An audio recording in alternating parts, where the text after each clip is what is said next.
Bonjour à tous, je vous invite à vous abonner à cette chaîne, à aimer, à partager, à commenter ces vidéos, c'est très important. C'est une manière de nous soutenir. Merci à vous tous. Alors nous, on croyait que c'était une simple formalité et qu'on allait définitivement mettre un coup d'arrêt définitif à ce méchant moteur thermique. Et donc on arriverait pour 2035 à l'arrêt total de la vente des moteurs essence ou diesel, et même hybride d'ailleurs, neufs pour donc 2035. Mais là, coup de théâtre, le vote des États membres de l'Union européenne qui était prévu mardi pour entériner donc cette interdiction de moteurs thermiques, a été reporté. L'Italie, la Pologne, la Bulgarie et bien sûr en tête l'Allemagne ont bloqué soudainement ce texte, invoquant quoi ? Invoquant un gros mot. Ils souhaitent défendre leur industrie. Alors comment est-ce possible ? Ces pays oseraient encore défendre leurs intérêts nationaux alors que chez nous, le constat est plutôt amer. Je vous propose à ce sujet d'écouter ce passage qui est déjà devenu culte. Arnaud Montebourg en commission d'enquête. On a perdu en 15 ans Arcelor, leader mondial de l'acier. Péchinet, leader mondial de l'aluminium. Alstom, un des leaders mondiaux de l'énergie. Technip, un des leaders dans l'oil and gas. Lafarge, le ciment donné aux Suisses. Alcatel, détruit, vendu à Nokia. On aurait pu racheter Nokia, on était plus haut qu'eux. Je ne vous parle même pas de Essilor. C'est ça le résultat. Et on sort mon décret quand il y a Carrefour qui risque d'être acheté par Couche-Tard. Il faut se réveiller. Oui, il faut se réveiller. Et visiblement, d'autres pays se sont réveillés, toujours pas nous. Comment expliquer ce phénomène, Fabien Bouglet ? Bonjour. Bonjour Clémence Odiakova. Alors avant que vous ne l'expliquiez, je vais quand même rappeler qui vous êtes. Je pense que les auditeurs vous connaissent par cœur, mais je vais quand même le rappeler. Rappelez vos livres. Vous êtes expert en politique énergétique et auteur de ces 2 livres, Éolienne, la face noire de la transition écologique, et Nucléaire, les vérités cachées aux éditions du Rocher. Et je tiens à préciser que vous avez un chapitre entier qui est consacré à l'Allemagne et au lobbying allemand chez nous, qui est très important, et que c'est justement un peu ce qui est en train de se jouer en ce moment. Donc c'est très important de vous avoir, vous, aujourd'hui, Fabien Bouglet. Merci d'être avec nous. Oui, il faut comprendre que, en fait, cette guerre en Ukraine met en jeu des enjeux géopolitiques considérables entre la Chine, la Russie et les États-Unis. Et un des enjeux de cette guerre entre les grandes puissances mondiales, c'est la question des ressources minérales et c'est la question des ressources de matières premières.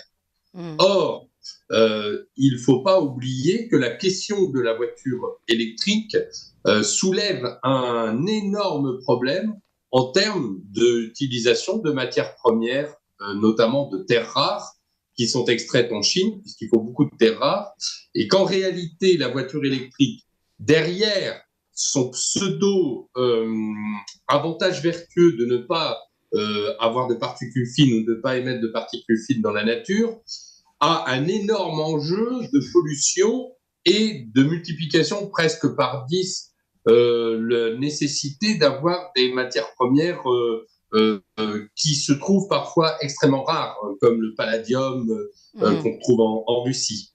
Et donc, ces terres rares qu'on trouve aussi en Russie par ailleurs. Donc on voit qu'il y a une tension dans le marché mondial des terres rares, par exemple, d'autres matières premières nécessaires aux voitures électriques. Et évidemment, l'Allemagne, qui est un gros constructeur de voitures, se rend bien compte qu'elle a des risques considérables de voir son industrie automobile détruite par ces dispositions qui contraignent. Et on se demande vraiment pourquoi c'est mis à la va-vite comme ça, l'interdiction des véhicules thermiques d'ici 2035. Ouais. Donc là, ce que vous nous rappelez, c'est très intéressant d'ailleurs, que finalement la voiture électrique forcerait des pays tels que l'Allemagne, qui sont des gros producteurs de voitures, de se tourner et de pactiser, de continuer d'échanger avec la Chine et avec la Russie, le grand ennemi russe, pour ces terres rares qui sont justement présentes sur ces 2 pays, dans ces 2 pays-là. Tout à fait. En fait, ce revirement est peut-être lié aux enjeux géopolitiques du moment. Tout à fait. À ceci, vous devez ajouter un autre problème, puisque la voiture électrique est électrique. Et si vous substituez l'essence, et je rappelle l'essence, enfin le fossile représente 80% du mix énergétique mondial, hein, donc charbon, gaz, pétrole. Si vous substituez donc l'utilisation de pétrole en le remplaçant par de l'électricité, il faut aussi corrélativement des unités de production électrique. Or, on voit bien que dans le cadre de cette crise que nous avons eue du gaz, que les pays européens se trouvent en difficulté majeure de production d'électricité, soit parce que certains pays comme l'Allemagne doivent faire appel à des énergies fossiles pour produire son électricité, soit parce qu'en France, on a le problème de la disponibilité de nos réacteurs nucléaires qui est en voie de résolution, mais qui n'est pas encore résolu. Donc on a ce double phénomène de ce que la voiture électrique, à la fois, crée une tension sur le marché des matières premières à l'échelle mondiale, et d'autre part, crée une tension sur l'approvisionnement en électricité, qui est aussi un problème mondial. Et donc, évidemment, c'est une quadrature du cercle impossible. Ouais. Et en réalité, pas la guerre en Ukraine, mais le conflit mondial que nous connaissons, qui se traduit sur le territoire par la guerre conventionnelle en Ukraine, n'est qu'un accélérateur de compréhension des enjeux géopolitiques, à la fois des ressources minières et à la fois des ressources électriques. Alors, je voudrais qu'on continue justement dans cette quadrature du cercle et cette vision un peu mondiale de cette forme de guerre énergétique que vous décrivez depuis un moment maintenant, Fabien Bouglet.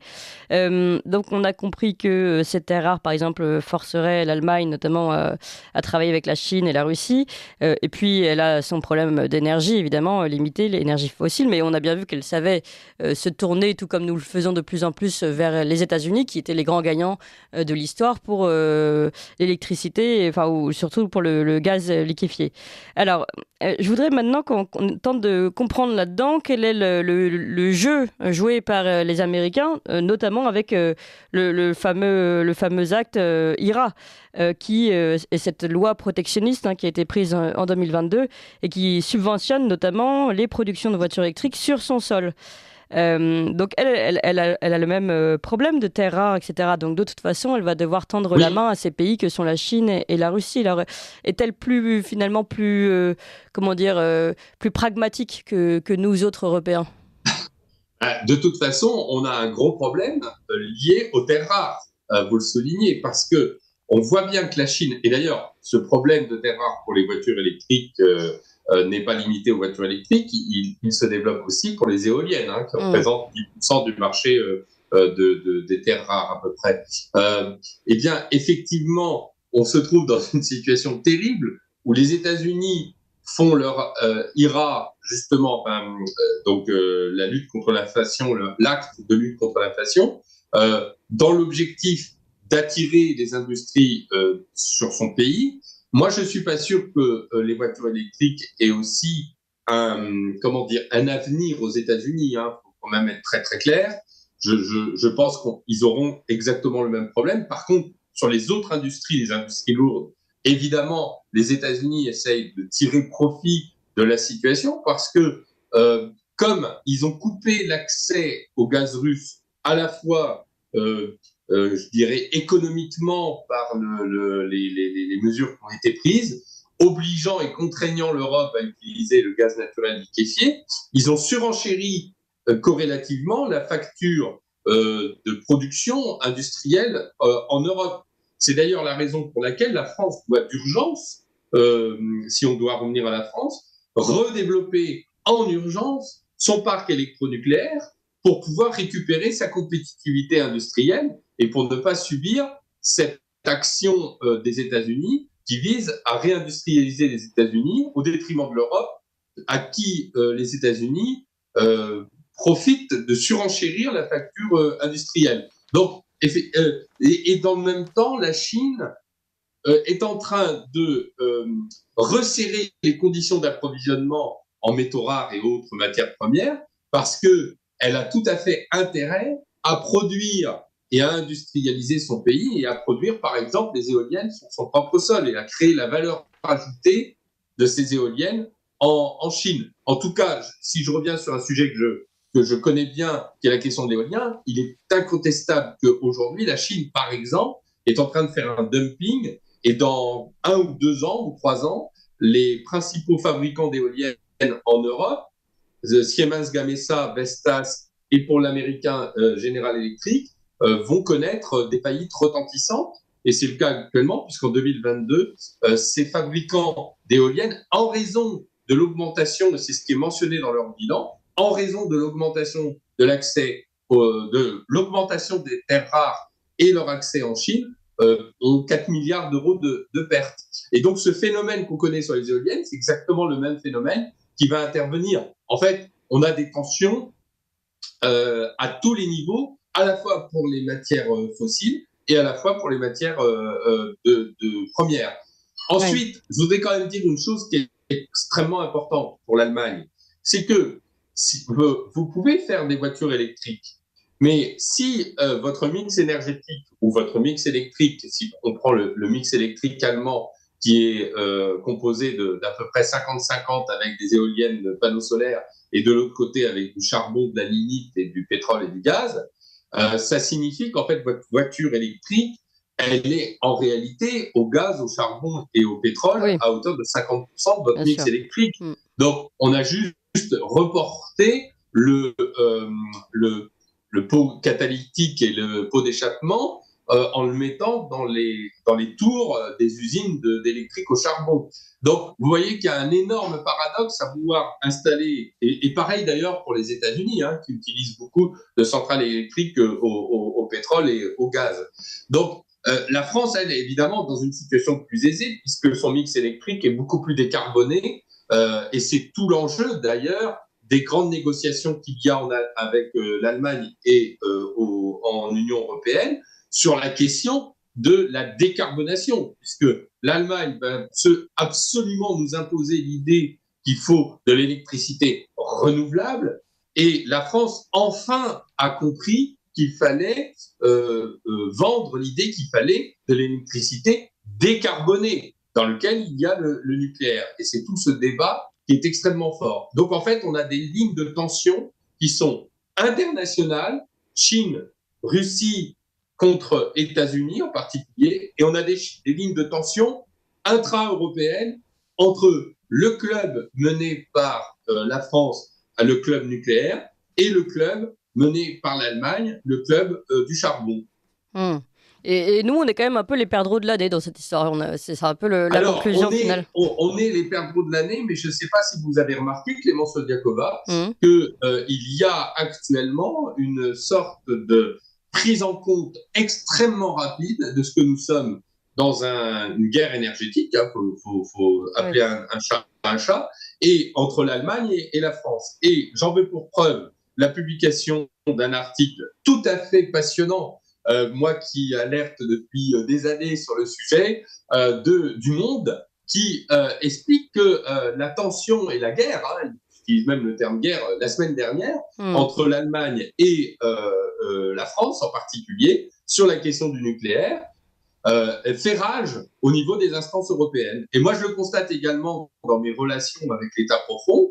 On voit bien que tant dans les enjeux diplomatiques que dans la prise en compte par les services français, par les services diplomatiques, par le pouvoir, par le gouvernement, on est en train d'accélérer à vitesse grand V le développement de nucléaire, justement dans ce concert des nations et dans cette tension qu'il y a sur les ressources énergétiques et les ressources minérales. Et la France a vraiment son épingle du jeu à tirer de tout cela grâce à son parc électronucléaire qui crée des emplois non délocalisables sur le sol français. Bien sûr, on a besoin de matières premières, mais c'est quand même dérisoires et c'est pas des matières premières sur lesquelles on a une tension comme l'uranium, par exemple.